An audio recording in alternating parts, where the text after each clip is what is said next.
Hi, I'm Jeff Schaefer, the Innovation Lab Director here, and welcome to the James Guth Costigan Innovation Lab. So glad that you made it here. Come on inside, let's show you around.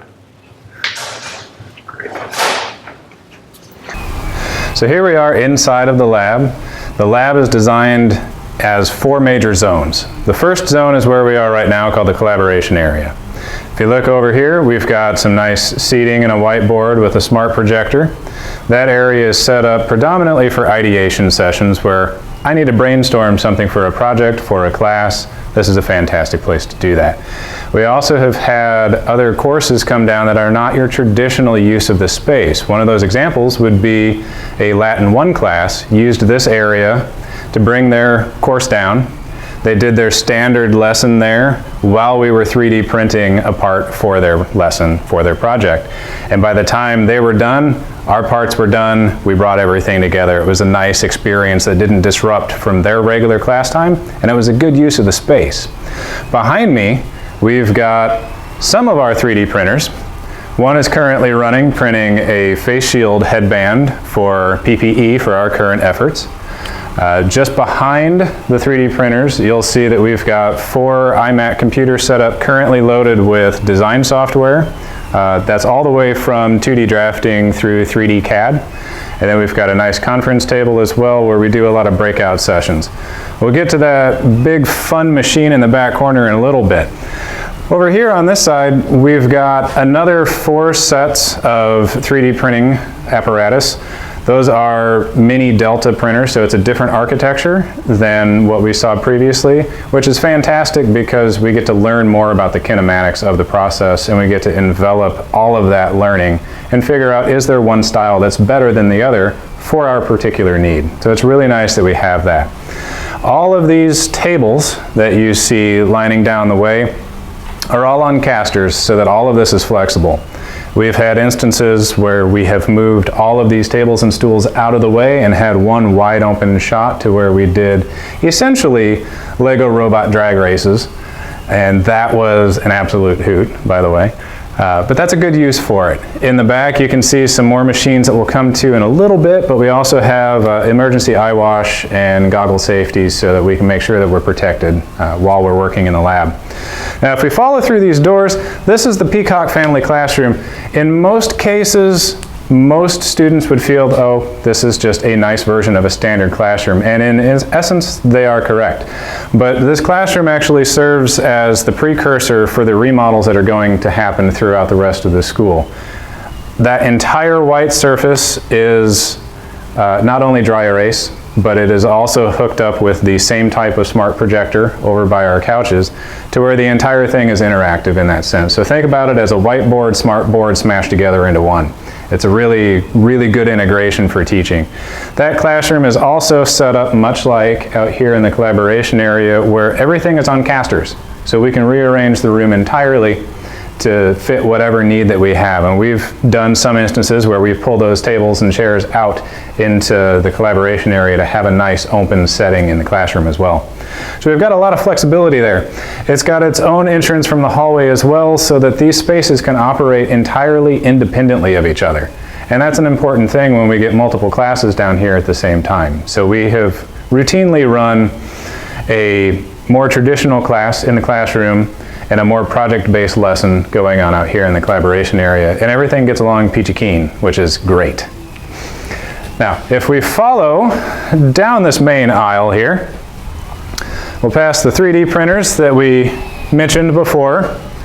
We'll see we still have our tables off to the right-hand side, but we get to this fun little quadrant, which I often refer to as Laserland or Laserville. The Thunder laser is our newest CO2 laser. It is a 130 watt machine. It is a CO2 laser, so it's got certain characteristic aspects of it, but if you want to think of it in an easy sense, it's like the really big brother to our Glowforge laser, which is a much smaller but also still CO2 laser. So we can do anything organic in that instance with those machines. You can laser leathers, papers, woods, cardboards. We've done foam boards. We're making RC airplanes as part of a physics class for the physics of flight, aviation science, which is really fun. And then this machine right next to me is something entirely special to us, and we are the second high school in the nation to actually have this machine. It's a hybrid 3D printer 5-axis milling machine. So the turret right here has 3 print heads and 2 live tool heads, which are set up with 1/8" end mills. This machine can actually take your concept from 3D model to full production quality proof. And what that means is you're removing a good 5 steps in that process in between through rough iterations. You no longer would have to make your parts in multiple layers and then figure out how to adhere them together. This machine can do all of that at once, including milling the internal and external geometries to the exact tolerance that you want. So this is kind of a game changer. I consider it an industry buster, and we're the second high school in the nation to get on board with this technology, and that is really exciting to me and my inner nerd, but it's really exciting from an entrepreneurial standpoint and from just a, if you can think it, you can make it standpoint. So really, really cool things there. The machines on this side that I referenced before, these are actually 2 of our oldest 3D printers, and they were donations. They served well for many, many years, but they're actually going to undergo an entire transformation. So we are disassembling and redesigning the hot end and extrusion systems on those machines to make them better than they ever were from the factory. And that's a really exciting process. We have another 2 iMacs set up next to them for design setups, design stations. And then that black Epson printer is actually going to be set up to do sublimation printing, which is a heat transfer technique for dye sublimating shirts. And what that means is the dye from the paper becomes permanently impregnated in the material that you're doing. So it's a permanent way to do color transfers of any digital imaging. So in that instance, we're trying to also fulfill those creative sides, as well as the more traditional industrial sides that you would find in a makerspace. The next zone that we'll talk about is the fabrication shop. So the fabrication shop, it's very important that we remember that safety certification is required. What that means is that we're developing safety trainings and protocols for every tool in the entire lab. This space is of the utmost importance though, because this space is where you can get hurt really bad really fast if you don't know what you're doing. So we want to prevent that. Ergo, safety certifications. Now the way that we're doing those trainings is actually building them into Canvas, so it's something that every student will already know and have access to. So it's an at your speed, at your desire, if you want to take those trainings. Some courses might require you to do trainings because they want you to use the tools during that regular class. That's understandable, but not all of them will be required. But inside, we have an entire professional grade wood shop, as well as the ability to do CNC routing. What that will allow you to do is actually do 3D relief carvings that are fully automated and incredibly precise, which is something that a very skilled craftsman could do by hand, but it might take them 4 days. It might only take an hour on this machine to do that. So we're kind of paying homage to the traditional, to the long-time standard woodworking tools, everything from handsaws and files on up, but we're also branching into that more modern technology of the last decade and trying to really embrace it in that sense to bring all of those aspects further to fruition.